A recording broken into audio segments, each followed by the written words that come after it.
Class 8 से हमने chapter लिया है लीनियर इक्वेशन और इस चैप्टर की हम सारी वर्ड प्रॉब्लम्स आपको करके दिखाएंगे। ठीक है, तो सबसे पहले एक्सरसाइज स्टार्ट करते हैं 2.2 क्योंकि वर्ड प्रॉब्लम उसी के अंदर है। ठीक है, तो आप अपनी बुक से क्वेश्चन देखिए, मैं भी अपनी बुक से क्वेश्चन देखता हूं। पहला क्वेश्चन है कि if you subtract 1/2 from a number and multiply the result by half you get 1/8। समझिए सबसे पहले क्वेश्चन क्या कह रहा है कि if you subtract 1/2 from a number, अगर कोई एक नंबर हो जिसमें से आप 1/2 सब्ट्रैक्ट कर दो तो सबसे पहले वो नंबर आपको लेट लेना पड़ेगा। ठीक है, क्वेश्चन नंबर 1 कि लेट द नंबर बी, क्या ले लें हम, x। क्वेश्चन कह रहा है कि if you subtract 1/2 from the number, according to question डालिए। अकॉर्डिंग टू क्वेश्चन का मतलब होता है कि आपने क्वेश्चन पढ़ के एक स्टेटमेंट लिखनी है यहां पर। ठीक है, क्या, इफ यू सब्ट्रैक्ट क्या 1/2, इस 1/2 को सब्ट्रैक्ट कर दो किसमें से, फ्रॉम अ नंबर क्या लेट लिया आपने, x। ये आ गया कि if you subtract 1/2 from a number, फिर आगे देखिए क्या कहता है, and multiply the result by 1/2। अब ये जो भी रिजल्ट आया आपको इसको किससे मल्टीप्लाई कर दो, 1/2 से। ठीक है, तो क्या कह रहा है क्वेश्चन में, यू विल गेट 1/8। तो ये जो टोटल है ये रिजल्ट आएगा 1/8। फिर समझ लो, if you subtract 1/2 from a number जिसको x लेट लिया है एंड मल्टीप्लाइंग द रिजल्ट, ये पूरा आपने मल्टीप्लाई किया 1/2 से, यू गेट 1/8। ये है इक्वेशन का स्टेटमेंट जो हमने बुक से पढ़ा और यहां इक्वेशन फॉर्म में लिख दिया। अब क्या करें, देखो ब्रैकेट के अंदर चेक करते हैं, क्या हम एलसीएम ले सकते हैं, हाँ बिल्कुल ले सकते हैं। तो कितना एलसीएम आएगा, 1 और 2 का 2 ही आएगा, तो 1 2 जा 2 इनटू ऊपर वाला नंबर माइनस 2 1 जा 2 और इनटू ऊपर वाला नंबर इज इक्वल टू 1/8। अब देखो ये कितना हो गया, डिनोमिनेटर मल्टीप्लाई कर दो तो 1/4 हो गया इधर, 2x माइनस का 1 ब्रैकेट में इज इक्वल टू 1/8। अब ये 4 डिवाइड में है, उधर जाके मल्टीप्लाई में हो जाएगा, तो 2x minus 1 is equal to 4 into 1/8। 4 1 जा 4, 4 2 जा 8, 2x minus 1 is equal to 1/2। अब इस माइनस 1 को उधर लेके जाओ, तो 2x is equal to 1/2 plus 1। अगला स्टेप देखिए, फिर लेंगे एलसीएम, तो 2x is equal to 1/2 plus 1, नीचे 1 लगा लो और एलसीएम ले लो। 2 और 1 का एलसीएम कितना आएगा, 2 ही आएगा, तो 2 1 जा 2 इनटू ऊपर वाला नंबर प्लस 1 2 जा 2 और फिर से इनटू ऊपर वाला नंबर, तो 2x इज इक्वल टू कितना आ गया, 1 प्लस 2 अपॉन 2। तो 2x is equal to 2 plus 1 is 3 upon 2। ये 2 मल्टीप्लाई में है, वहां जाके डिवाइड में हो जाएगा, तो 3/2 इनटू 1/2। भाई मल्टीप्लाई में था ना, डिवाइड में चला गया, तो what is the number is 3/4। तो वो जो नंबर क्वेश्चन में हमें निकालना था उसका वैल्यू है 3/4। क्वेश्चन में फिनिश हो गया। चलिए क्वेश्चन नंबर 2 पढ़ते हैं, मैं अपने बुक से पढ़ रहा हूं, आप भी पढ़ें। The perimeter of a rectangular swimming pool is 154 metre. Okay, एक रेक्टेंगुलर स्विमिंग पूल दिया हुआ है, ये लीजिए। ठीक है, इसको नाम दे देते हैं ABCD, और इस पूल का हमें पेरीमीटर दिया हुआ है। ठीक है, तो पेरीमीटर ऑफ रेक्टेंगुलर पूल कितना है, 154 मीटर। देखिए क्वेश्चन में और आगे क्या दिया हुआ है, if its length is 2 metre more than twice its breadth. देखो लैंग्वेज को ध्यान से समझते हैं फिर से, इट्स लेंथ, जो उसकी लंबाई है वो क्या कह रहा है, 2 मीटर ज्यादा है। लंबाई 2 मीटर ज्यादा है, किससे ज्यादा है, ट्वाइस इट्स ब्रेड्थ से। जो लंबाई है वो 2 मीटर ज्यादा है ब्रेड्थ के दुगने से। तो पहले ये तो बताओ कि ब्रेड्थ कितना है, तो सबसे पहले क्या लिखें फिर हम, let breadth of rectangular pool be x metre. माना कि जो ब्रेड्थ है वो x है रेक्टेंगुलर पूल की, तो फिर लेंथ के बारे में तो हमें इक्वेशन में दिया है, then length of the rectangular pool क्या था, फिर से एक बार देखते हैं, 2 metre more than twice its breadth. देखो 2 मीटर मोर किससे, ब्रेड्थ के दुगने से। ब्रेड्थ कितना है लिया मैंने लेट, x, तो ब्रेड्थ के दुगने से 2 मीटर ज्यादा, ये लीजिए। लेंथ भी आ गया, लेंथ आ गया, ब्रेड्थ हमने लेट लिया हुआ है, पेरीमीटर यूज करते हैं। पेरीमीटर कितना दिया हुआ है? पेरीमीटर आपको दिया हुआ है 154। And what is the formula for the perimeter of rectangle? Twice length plus breadth. तो twice length plus breadth is equal to 154। 2 को डिवाइड में ले जाते हैं और L और B का वैल्यू पुट करते हैं। L कितना, लेंथ कितना, 2x प्लस 2 प्लस है ना, फिर ब्रेड्थ कितना, वो हमने x माना हुआ है, इज इक्वल टू 154 और ये वाला 2 आ गया नीचे। सॉल्व करते हैं। 2x plus x 3x plus 2 is equal to 2 1 जा 2, 2 7 जा 14, 2 7 जा 14, 77। 2 को इधर लेके जाइए तो 3x is equal to 77 minus का 2। नेक्स्ट कितना आया? 3x is equal to 77 minus 2 75 और x की वैल्यू 75 अपॉन 3। भाई यहाँ 3 मल्टीप्लाई में है या डिवाइड में हो गया। चलिए 3 2 6 और 3 5 जा 15। तो यहाँ पर x का वैल्यू आया 25 मीटर। अब देखो क्वेश्चन में फाइंड क्या करना है। What are the length and breadth of the pool? तो ब्रेड्थ को तो मैंने x माना था जो कि 25 आ गया, तो कैसे लिखूंगा? Therefore breadth of the pool is equal to 25 metre. और अगर लेंथ की बात करूं तो वो है 2x प्लस 2। तो 2x, x की वैल्यू 25 डालिए, प्लस 2, ये हो गया 50 plus 2, that is equal to 52 metre. मतलब ब्रेड्थ आया पूल का 25 मीटर और लेंथ आया पूल का 52 मीटर। हो गया क्वेश्चन कंप्लीट। चलिए थर्ड क्वेश्चन पढ़ते हैं, आप भी अपनी बुक से पढ़िए। The base of N isosceles triangle is 4/3 centimetre.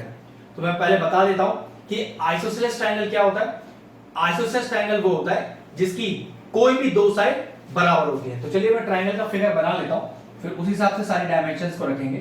तो मैंने माना कि यहां पर ABC is an isosceles triangle, और क्या माना मैंने कि AB और AC बराबर है। मानने को तो आप कोई सी भी दो साइड को मान सकते हो, ठीक है। तो लिखेंगे let ABC is an isosceles triangle in which, अब आइसोसेलेस है तो पक्की बात दो साइड बराबर होंगी, और मैंने लिया AB is equal to AC।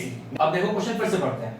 Question कह रहा था base of N isosceles triangle is 4/3, ठीक है।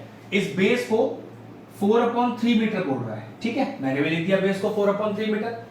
अब कह रहा था perimeter of a triangle is 4 2/15 centimetre, ठीक है। ट्रायंगल का पेरीमीटर दिया है, perimeter is equal to 4 2/15 metre. Mix fraction दिया है, वो तो प्रॉपर फ्रैक्शन कर लेंगे, लेकिन क्वेश्चन का लॉजिक देखो। पेरीमीटर का मतलब क्या होता है? ट्रायंगल कोई सा भी, उससे फर्क नहीं पड़ता। पेरीमीटर का मतलब होता है सम ऑफ ऑल द बाउंड्रीज। तो कितनी बाउंड्री है ट्रायंगल में? 1 2 3, 3 साइड्स है ना, बाउंड्री और साइड्स एक ही बात होता है, ठीक है। तो पेरीमीटर कैसे लिखूं मैं ट्रायंगल का? AB plus BC plus CA, भाई तीनों साइड जोड़ दी और इसको सॉल्व कर लेते हैं। 15 4 जा 60 प्लस 2 62 अपॉन 15। अब एक बात पता है कि AB और AC बराबर है, तो चलो एक काम करते हैं, लेट कर लेते हैं। Let the side AB be x, तो पक्की बात AC भी क्या हो जाएगी? x ही हो जाएगी। Let ABC is an isosceles triangle in which AB बराबर AC लिया हुआ ना, यहीं पर x लेट ले, ठीक है। अब AB की जगह x हो गया, BC बेस क्वेश्चन में दिया हुआ है कितना? 4/3 प्लस CA, इसको भी हमने x माना हुआ है, और ये कितना हो गया? 62/15। लॉजिक से इतना था, जो दो इक्वल साइड थी उसे हमने x लेट ले लिया, बेस क्वेश्चन में गिवन था, पेरीमीटर भी गिवन है। पेरीमीटर का मतलब होता है सम ऑफ ऑल द साइड्स, तो बस AB को x यहां से आया, BC बेस क्वेश्चन में गिवन है, CA वही इक्वल साइड x और बराबर में 62/15। चलिए x प्लस x कितना हो गया? 2x, और इस 4/3 को बाहर ले जाते हैं, तो 62/15 माइनस का 4/3, कितना एलसीएम आएगा? 3 और 15 का 15 आएगा। एलसीएम आपको जैसे लेना आता हो वैसे निकाल लो, ठीक है। ये लेने का कोई नया लॉजिक नहीं है, ये आपने जो सीखा हुआ है उसी तरह से निकाला मैंने भी, ठीक है। तो 15 1 जा 15 इनटू ऊपर वाला नंबर माइनस 3 5 जा 15 और इनटू ऊपर वाला नंबर 2x के बराबर। Next 2x is equal to 62 minus 20 और अपॉन का 15। अब ये 2 मल्टीप्लाई आ रहा है, यहां जाके डिवाइड हो जाएगा, तो x इज इक्वल टू, अब 62 में से 20 गया, बचा 42 अपॉन 15 और ये वाला 2, कैंसिल आउट कीजिए, 2 1 2, 2 2 4, 2 1 2, ये आ गया 21 अपॉन 15, 3 से कैंसिल हो रहा है, 3 5 से 15, 3 7 जा 21, तो what is the value of x, 7/5, जो कि एक्चुअल में क्या है, दोनों साइड्स की लेंथ है, ये भी 7/5 मीटर, ये भी 7/5 मीटर। एक बार क्वेश्चन देख लेते हैं हमसे क्या फाइंड करवा रहा है। क्वेश्चन कह रहा है कि what are the length of either of the remaining two equal sides, बिल्कुल जो इक्वल साइड्स है उसकी लेंथ बतानी है, तो फिर कैसे लिखेंगे, therefore the length of the two equal sides are 7/5 metre. हो गया क्वेश्चन सॉल्व। चलिए क्वेश्चन नंबर 4 में पढ़ता हूं, आप भी अपने बुक से पढ़ें। Sum of two numbers is 95, if one exceeds the other by 15 find the number. चलिए क्वेश्चन कह रहा है कि दो नंबरों का सम 95 है और एक नंबर दूसरे नंबर से 15 ज्यादा है। देखो जरा ध्यान से, क्वेश्चन अच्छा है। तो पहले किसी एक नंबर को लेट कर लो, let one number be x। अगर हमने वन नंबर को लेट लिया है x और हमें दोनों नंबरों का सम दिया हुआ है कितना, 95, तो फिर दूसरा नंबर क्या होगा, सिंपल सी बात है, अगर दो नंबरों का सम 95 है और उसमें से एक नंबर आपको अगर पता है तो दूसरा नंबर होगा सम माइनस x, मतलब अदर नंबर इज, देन डाल दीजिएगा, then other number is 95 minus x। फिर समझ लीजिए, दो नंबरों का सब पता है, एक नंबर भी आपको पता है, तो दूसरा नंबर निकालने के लिए सम में से वो नंबर को माइनस कर दीजिए, ठीक है। अब स्टेटमेंट पढ़ते हैं और फिर अपनी इक्वेशन बनाते हैं। क्या कह रहा है, if one exceeds the other by 15, कि इन दोनों में से कोई एक दूसरे नंबर से 15 ज्यादा है। तो देखो इसको मान लो या इसको मान लो, उससे फर्क नहीं पड़ता, तो मैं चलो पहले वाले को मान रहा हूं। If one number exceed the other कितना, बाय 15, कि एक नंबर ज्यादा है 15 किससे, दूसरे वाले नंबर से। आप दूसरे को यहां लिख सकते थे और पहले को भी यहां लिख सकते थे, उससे कोई फर्क नहीं पड़ता, ठीक है।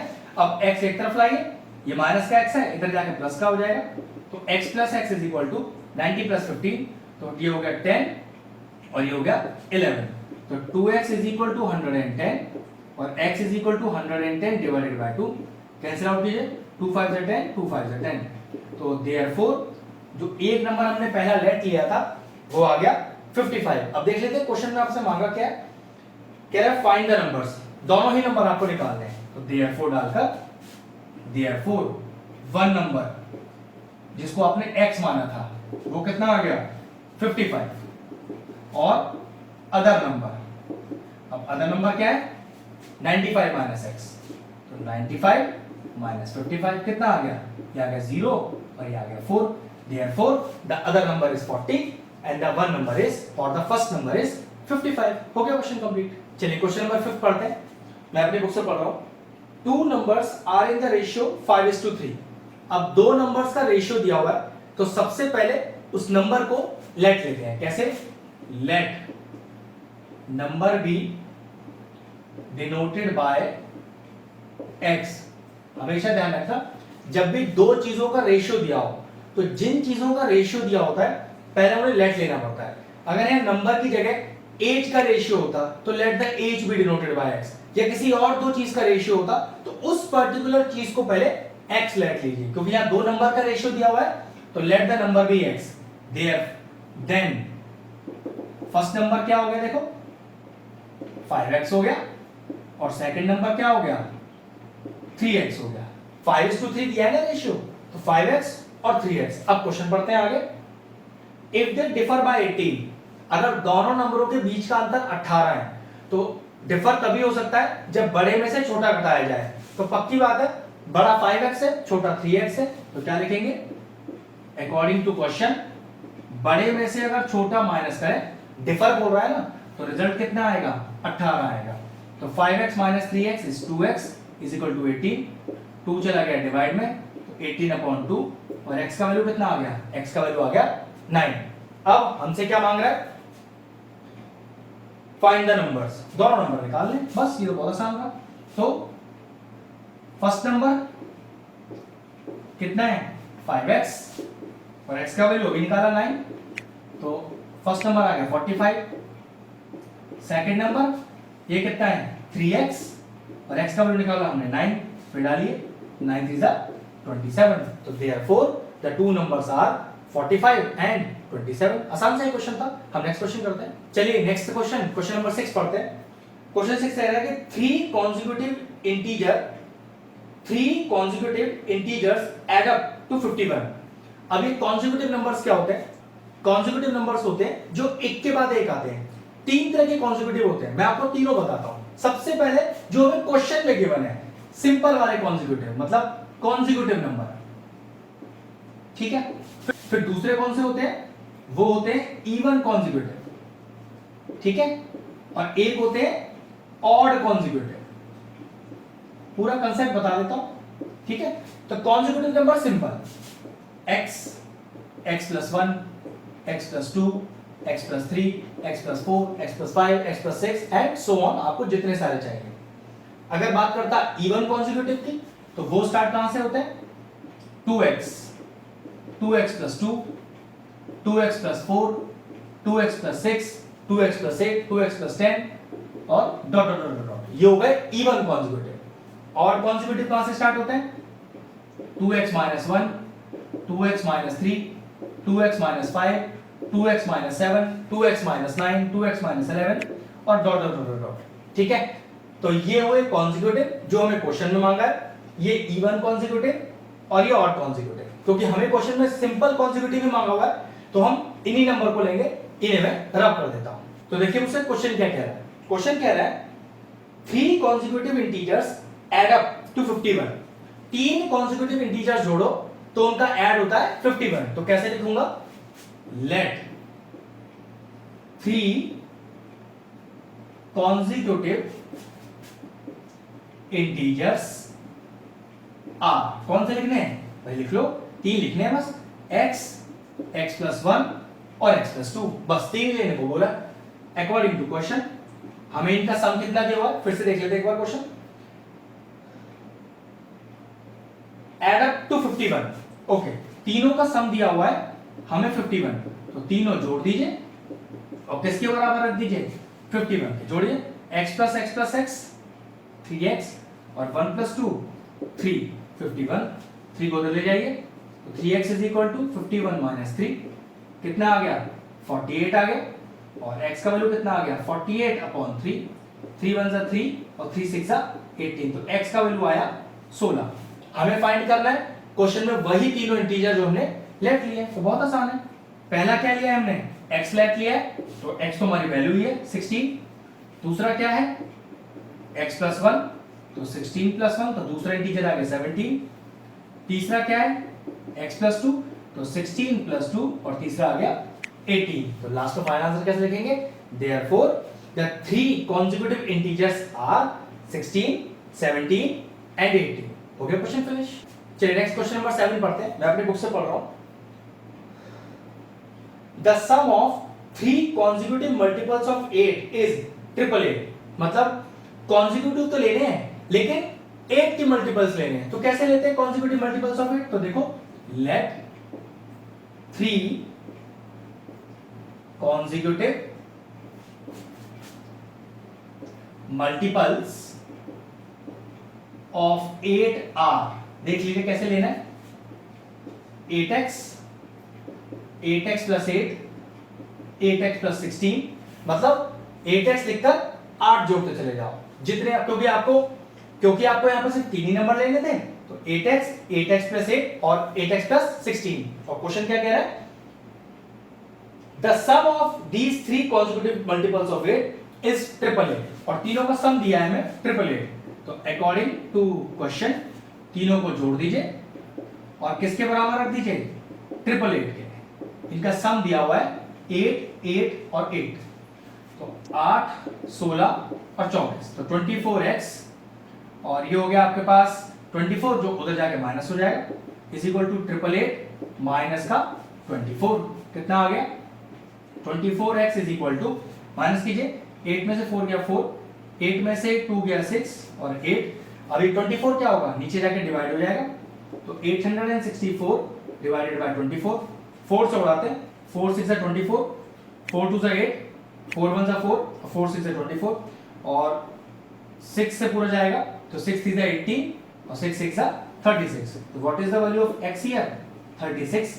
और हमें देखो क्वेश्चन में क्या फाइंड आउट करना होगा, क्वेश्चन में फाइंड आउट करना है फाइंड द मल्टीपल्स, मतलब तीनों जो आपने लेट लिए हुए हैं बस वही निकालने। तो कैसे लिखेंगे, फर्स्ट मल्टीपल 8x और वैल्यू कितना है x का, 36, तो 8 into 36 कितना आएगा देखो, 8 6 48, 4 गया कैरी, 8 से 24 और 4 28, तो पहला हो गया 288, दूसरा कितना 8x प्लस 8, अब 8x का वैल्यू तो 288 है ही, प्लस में 8 और जोड़ दो, तो ये कितना हो गया 8 और 8 16, 1 कैरी 9, सेकंड हो गया 296। अगला 8x प्लस 16, मतलब 8x तो अपने पास 288 है ही, इसमें 16 और जोड़ दो, 6 और 6 12 और 14, एक कैरी हो गया 8, 9 और 1 10, एक कैरी हो गया 304।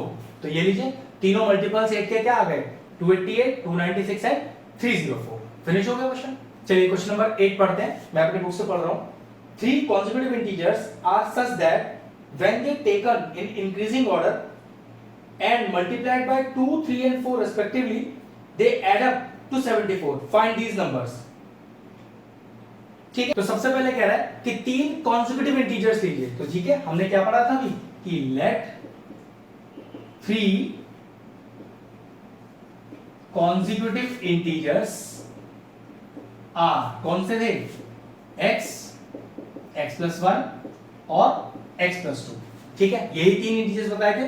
अब क्वेश्चन कह रहा है कि अगर इन्हें इंक्रीजिंग ऑर्डर में रखें तो वैसे बात है इंक्रीजिंग ऑर्डर में ही है, और क्या कह रहा है फिर इसे मल्टीप्लाई कैसे कर दे, पहले वाले को 2 से मल्टीप्लाई कर दे, दूसरे वाले को 3 से मल्टीप्लाई कर दे, और तीसरे वाले को 4 से मल्टीप्लाई कर दे। ठीक है, मतलब पहले वाले को 2 से किया, इसको 3 से किया, इसको 4 से किया, तो उनका एडिशन आ जाएगा 74, मतलब तीनों को जोड़ के 74 आ जाएगा। तो क्या लिखेंगे, अकॉर्डिंग टू क्वेश्चन जोड़िए तीनों को, तो 2x प्लस मल्टीप्लाई कर लो, 3x प्लस 3 मल्टीप्लाई कर लो, 4x plus 8 is equal to 74, मतलब वो तीनों नंबर आप जोड़ दो तो आंसर 74 होगा। तो कितना है देखो, 2 और 5 और 9, तो 9x, अब 8 और 3 11 उधर ले जाओ, इज इक्वल टू 74 माइनस 11, तो 9x is equal to, minus करो, 4 में से 1 गया 3 और 7 में से 1 गया 6, और x is equal to 63 upon 9, 9 7 63, तो what is the value of x, x आ गया 7। अब देखो क्वेश्चन में हमें फाइंड आउट क्या करना है, हमें कह रहा है फाइंड दीस नंबर्स, तो तीनों नंबर ही आपको निकालने हैं। तो ठीक है, पहला नंबर x है, तो x का वैल्यू ही आ गया, तो 7, दूसरा नंबर क्या है x प्लस 1, मतलब 7 प्लस 1, तो वो दूसरा नंबर 8 है, और तीसरा क्या है x प्लस 2, तो 7 प्लस 2, तो नंबर हो गया 9। तो देयरफॉर 3 consecutive integers are 7, 8 और 9। हो गया क्वेश्चन कंप्लीट। चलिए क्वेश्चन नंबर 9 पढ़ते हैं। क्वेश्चन कह रहा है the ages of Rahul and Haroon are in the ratio 5:7। मैंने आपसे कहा था ना, जिस चीज का रेशियो गिवन होता है पहले उस चीज को लेट करते हैं। हमें एज का रेशियो दिया हुआ है, तो सबसे पहले क्या लिखें, let age be denoted by x। अब देखो किस किस की एज है, पहला दिया हुआ है हमको राहुल की, और फिर दिया हुआ हारून की, और एज का रेशियो है 5/7, तो क्या होगा, देयरफॉर एज ऑफ राहुल, ध्यान से देखिए कैसे लिखेंगे, 5x इयर्स, एज ऑफ हारून कितना लिखेंगे, 7x इयर्स। ठीक है, पहले जिस चीज का रेशियो दिया होता है उस चीज को लेट करते हैं, फिर 5:7 रेशियो था राहुल और हारून की एज का, तो राहुल हो गया 5x इयर्स का, और हारून हो गया 7x इयर्स का। अब देखो क्वेश्चन क्या कह रहा है, 4 ईयर लेटर, 4 साल बाद, तो 4 साल बाद राहुल भी 4 साल बड़ा हो जाएगा, हारून भी 4 साल बड़ा हो जाएगा। तो चलो पहले दोनों को 4-4 साल बड़ा करते हैं, तो लिखेंगे 4 इयर्स लेटर, 4 साल बाद एज ऑफ राहुल, भाई राहुल को 4 साल बड़ा करो, तो 5x प्लस 4 इयर्स, हारून भी 4 साल बड़ा हो जाएगा, तो age of Haroon 7x plus 4 years. ठीक है, अब देखो 4 साल बाद हमें क्वेश्चन में क्या कंडीशन दी है, नहीं क्वेश्चन कह रहा है 4 years later the sum of their ages will be 56 years, कि अगर दोनों की एज को जोड़ दूं तो 4 साल बाद दोनों का सम 56 हो जाएगा। ठीक है, तो डालिए अकॉर्डिंग टू क्वेश्चन दोनों की एज को जोड़ के 56 लिख दीजिए। तो 5x + 4 + 7x + 4 is equal to 56। जोड़िए 7 और 5 12, तो 12x और 4 और 4 8, उधर ले जाइए माइनस में हो जाएगा, तो 56 - 8, तो 12x is equal to minus कीजिए, ये आएगा आपके पास 48, तो x इज इक्वल टू 48/12, तो 12 4 ज़ा 48, तो x का वैल्यू कितना आ गया 4। अब क्वेश्चन में पढ़ लेते हैं, हमें फाइंड आउट क्या करना है। क्वेश्चन कह रहा है फाइंड देयर प्रेजेंट एजेस, तो ध्यान रखना ये जो एज का रेशियो हमें दिया हुआ था यही इनकी प्रेजेंट एज होती है। ठीक है, आप यहां पर ऐसे भी लिख सकते थे the present age of Rahul 5x years, present age of Arun 7x years. कोई दिक्कत नहीं है, आपने अगर प्रेजेंट एज नहीं डाला है वर्ड उससे कोई प्रॉब्लम नहीं है, आंसर 5x और 7x ही होगा, तो बस अब निकाल देता हूं answer. Therefore present age of Rahul कितना 5x, तो 5 × 4, तो 20 इयर्स का है राहुल, और प्रेजेंट एज ऑफ हरून, क्या एज है हरून की present age 7x, 7 × 4 that is equal to 28 years. ये लीजिए आगे दोनों की एज। तो आज का लेक्चर यहीं फिनिश करते हैं। टोटल 9 क्वेश्चंस हमने आपको करके दिए, इनका लेवल थोड़ा सा इजी था। अब जो आगे आने वाले बचे हुए क्वेश्चन है उनका लेवल इनसे थोड़ा टफ है, तो इन 9 क्वेश्चंस को अच्छे से प्रैक्टिस कर लीजिए। नेक्स्ट लेक्चर में हम इस एक्सरसाइज को कंप्लीट कर देंगे। ठीक है, तो वीडियो फिनिश करते हैं। अगर हमारे व्यूअर्स को हमारे वीडियोस पसंद आ रहे हैं तो हमारे चैनल को सब्सक्राइब कर लें और साथ में लगे बेल आइकन को भी हिट कर दें। आपको अगर मैथ से जुड़ा कोई क्वेरी है किसी भी क्लास के लिए तो वो आप मुझे व्हाट्सएप कर सकते हैं, जो नीचे नंबर आ रहा है। आपका जो सोल्यूशन है मैं जल्दी से जल्दी देने का कोशिश करूंगा।